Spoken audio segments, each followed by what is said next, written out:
Bienvenue à Film Sommaire. Aujourd'hui, nous arrivons avec un thriller psychologique appelé The Voyeur. Il suit l'histoire d'un jeune couple qui, peu après avoir emménagé dans son nouvel appartement, observe par curiosité un couple vivant de l'autre côté de la rue. Mais cette curiosité innocente se transforme bientôt en une obsession à part entière, à cause de laquelle quelque chose se passe qu'ils n'avaient jamais prévu. Pour savoir ce qui se passe, regardez jusqu'à la fin. Pippa et Thomas emménagent ensemble dans leur premier appartement. Les deux sont heureux d'emménager et de commencer une nouvelle vie ensemble plus tard dans la soirée. Pippa dit à Thomas qu'elle ne veut pas d'enfant tout de suite, pas avant au moins 4 ans. Pippa dit qu'elle a toujours étudié dans son école et n'a jamais eu l'occasion de faire quelque chose d'amusant dans sa vie dont elle se souviendrait pour toujours. Thomas est d'accord avec les deux et partage un baiser. À ce moment-là, les deux se rendent compte que leur fenêtre donne directement sur l'appartement d'en face, où un homme avec un studio professionnel prend des photos d'une femme. Pippa et Thomas regardent ensuite le photographe tapis avec les femmes. Bien que Thomas veuille continuer à les regarder, Pippa l'arrête en disant qu'ils ne doivent pas espionner leurs voisins.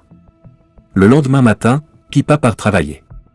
Elle travaille comme optométriste stagiaire chez Eltaquel. Elle reçoit une mangeoire à oiseaux de son patron comme cadeau de pendaison de crémaillère. Quand elle rentre chez elle, elle et Thomas continuent de surveiller leurs voisins et se demandent quel genre de personne ils pourraient être. Ils donnent ensuite des pseudonymes à leurs voisins, Margot et Brent. Plus tard dans la nuit, Pippa ne peut pas dormir. Alors elle regarde par la fenêtre et voit que Margot quitte l'appartement de Brent.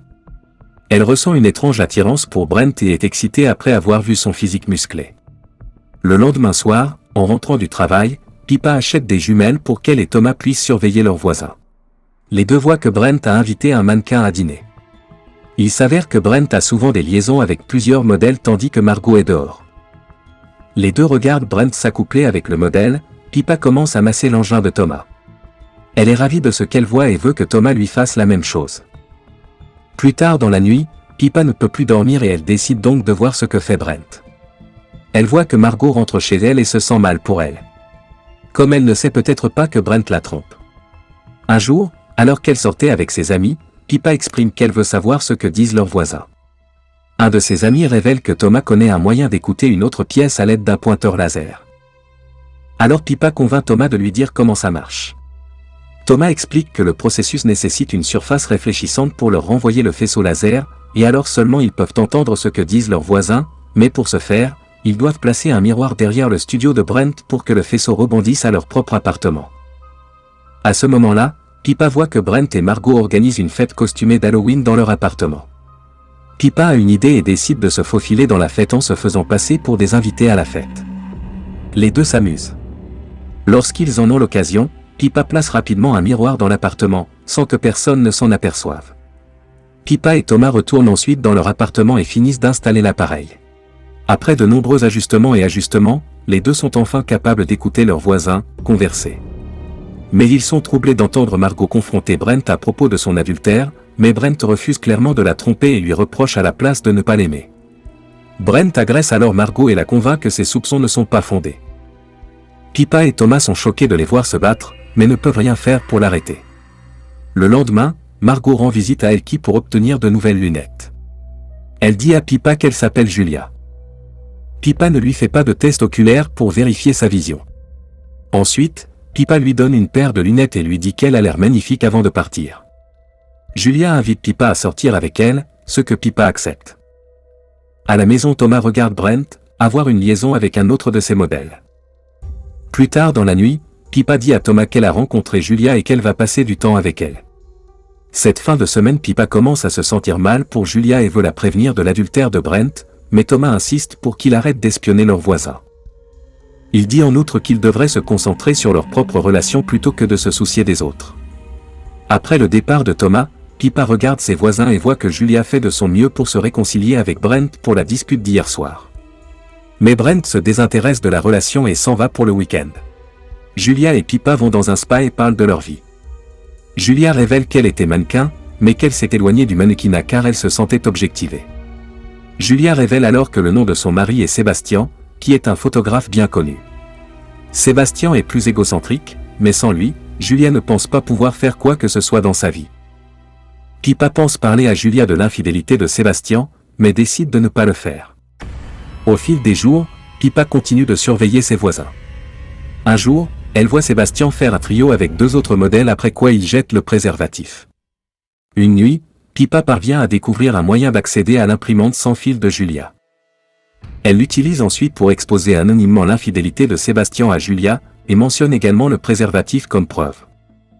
Thomas se réveille et surprend Pippa en train d'espionner Julia et Sébastien.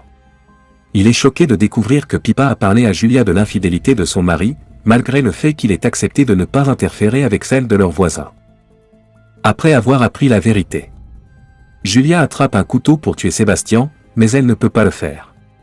Elle pleure toute la nuit. Le lendemain matin, Pippa présente ses excuses à Thomas et promet d'arrêter de surveiller ses voisins. Cependant, il voit ensuite Sébastien découvrir le corps de Julia dans la salle de bain.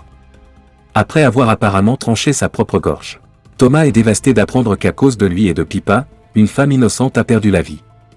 Il décide donc de déménager pendant un certain temps car il ne peut plus être avec Pippa.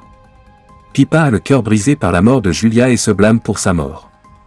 Mais malgré cela, elle continue de regarder Sébastien. Un soir, elle voit Sébastien partir et décide de le suivre. Elle le suit dans un pub voisin et le cherche. Sébastien s'assoit à côté de Pippa et entame une conversation avec elle. Il l'invitait alors dans son appartement car il veut prendre quelques photos d'elle. Pippa hésite au début, mais finit par accepter de se rendre dans son appartement car elle se sent mal pour lui. À l'appartement, Sébastien annonce à Pippa que sa dernière exposition s'ouvre dans quelques semaines et l'invite à venir avec lui. Il prend alors quelques photos d'elle et lui dit qu'elle est belle. Sébastien demande alors à Pippa de se déshabiller pour les photos, ce qu'elle fait sans aucune hésitation. Il enlève également ses vêtements et convainc Pippa de poser nue pour lui tout en prenant les photos. Sébastien s'effondre et dit qu'elle lui rappelle sa femme. Il embrasse alors Pippa, mais ne résiste pas. Les deux finissent par s'accoupler. Pendant ce temps, Thomas rentre chez lui, car il se sent mal d'être parti seul. Il consomme alors une boisson que Pippa a laissée dans le réfrigérateur et en verse une partie dans une mangeoire à oiseaux. Juste à ce moment-là, il remarque que Pippa s'accouple avec Sébastien de l'autre côté de la rue. Il est dévasté de voir sa femme le tromper. Le lendemain matin, Pippa retourne dans son appartement et est horrifiée de voir Thomas qui s'est pendu lui aussi. Les jours passent et Pippa est confuse et perdue dans sa vie. Alors un jour, elle va parler à son ami Harry et lui raconte tout ce qui lui est arrivé. Pippa pense que tout ce qui s'est passé est de sa faute. Et elle n'aurait pas dû tromper Thomas, mais Harry lui dit qu'elle n'a rien fait de mal car elle était juste seule et solitaire. Bien qu'elle sache que son infidélité a causé la mort de Thomas. Elle décide d'aller à l'exposition de Sébastien. Comme elle pense que si elle le revoit une fois de plus, elle pourra peut-être passer à autre chose. Alors Pippa et Harry vont à l'exposition de Sébastien. Là-bas, Sébastien présente tout le monde à Julia qui s'avère être bien vivante. Il est alors révélé que Pippa et Thomas sont en fait les sujets de l'exposition. Sébastien et Julia ont révélé qu'ils sont propriétaires de l'appartement loué par Pippa et Thomas. Pippa et Thomas pensaient qu'ils surveillaient leurs voisins, mais en réalité, ils étaient surveillés par Sébastien et Julia pendant tout ce temps. Pippa est horrifiée par cette révélation et sort en trombe. Elle se rend à l'appartement de Sébastien et trouve la chambre d'où lui et Julia passent du temps avec eux. Pippa détruit tout dans la colère, mais elle sait qu'elle ne peut pas changer le passé maintenant. Elle décide donc de quitter son appartement. Avant de partir, elle vérifie la mangeoire à oiseaux et remarque des oiseaux morts, juste en dessous de sa mangeoire à oiseaux. Elle se rend compte que Thomas ne s'est pas suicidé, mais s'est plutôt empoisonné. Sébastien révèle que le bail signé par Thomas et Pippa comprenait une clause stipulant qu'ils ont consenti à être photographiés. Ils ont expliqué qu'ils n'avaient rien fait de mal en espionnant Pippa et Thomas, comme eux aussi le faisaient. Après l'entretien, Sébastien et Julia rentrent chez eux et trouvent une bouteille de vin de félicitations à leur porte. Pendant qu'ils boivent le vin, Pippa envoie un message à leur imprimeur disant qu'elle sait qu'ils ont tué Thomas.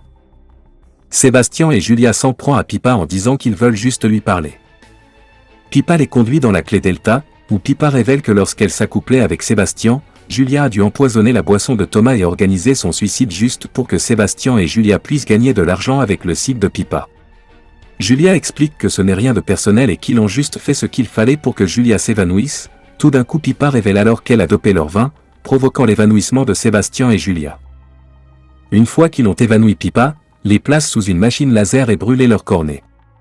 Quelques semaines plus tard, un nouveau couple emménage dans l'appartement de Pippa et Thomas. Ils observent Sébastien et Julia dans leur appartement.